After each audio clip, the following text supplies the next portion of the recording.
Good morning, everybody. My name is Tom Anderson. You're watching The Morning Brew. I'm a business analyst, and I will be going over the WeWork merger that just happened. So I'd like to thank you all for tuning in, and let's get into it. WeWork was founded in 2010 by Adam Newman and Miguel McKelvey. It is basically just a real estate company, and they focus on providing workspaces for tech startups, whether that's by leasing them physical office space, or because of the pandemic, they did create different programs and softwares for people working from home to sort of make it easier for the companies, because obviously these are very tough times. Not everybody's used to working from home. A little bit about WeWork before this merger. They did try going public in 2019, but sadly they're extremely unprepared.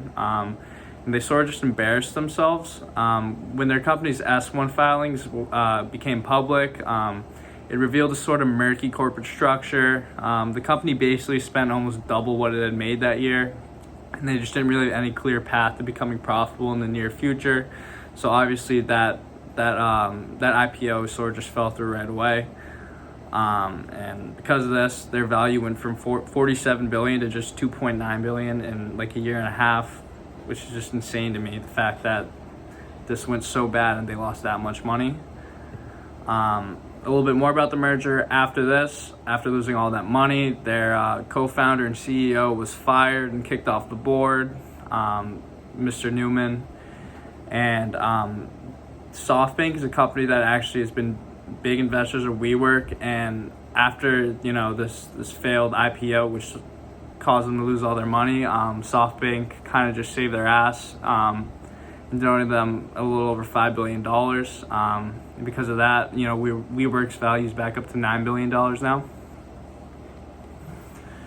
Some of the current effects COVID has on WeWork is that it sped up the transition to telecommunication, which actually helped the company because it allowed them sort of to expand instead of just solely focusing on leasing physical office space. They were able to sort of develop some softwares for telecommunication to make it easier. Also, due to COVID, the company plummeted though, because obviously WeWork makes the majority of their income off of selling physical office space, but the demand for office space was close to zero during this pandemic. Lastly, because of the pandemic, they had to do many job cuts. They reworked lease agreements, and they sold a lot of assets. This is sort of just a way to save them money and sort of give them more liquid money, because they are on a tight budget and don't have a lot of money to their name right now. Some future effects of COVID on WeWork. The demand for physical business space is going to start growing again soon, obviously once the pandemic is over and people start transitioning back to working in offices. I know everybody's excited to go back because it's just not the same working at home. Everybody misses that physical interaction with their colleagues. So once demand for this office space goes up again, WeWork's sort of going to be set. Because of this, they're expected to generate a profit this year, and they have the potential to boom after COVID ends. Personally, I think that if they play their cards right, they're going to have a very good future. I think that they have a lot of things working in their favor right now, and if they can capitalize on that, then they'll be very successful in the near future. Now, this merger itself, it's between WeWork and a company called BowX. And again, because of this merger, WeWork's value is back up to $9 billion, and they're finally able to attempt going public again. The only difference is that this time they're going public through a merger instead of doing an IPO. You might ask why they're doing a merger instead of an IPO.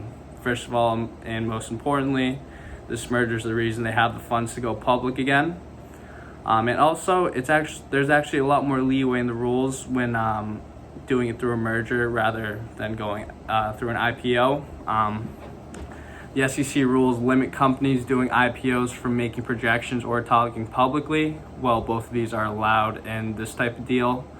The rules in this type of public merger give startups a chance to chart their visions to investors, which others say is unnecessarily difficult in IPOs.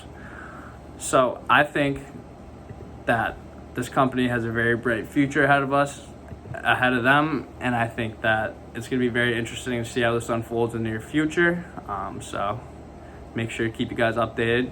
Come back with something next episode talking about this and keep you guys updated. Thank you.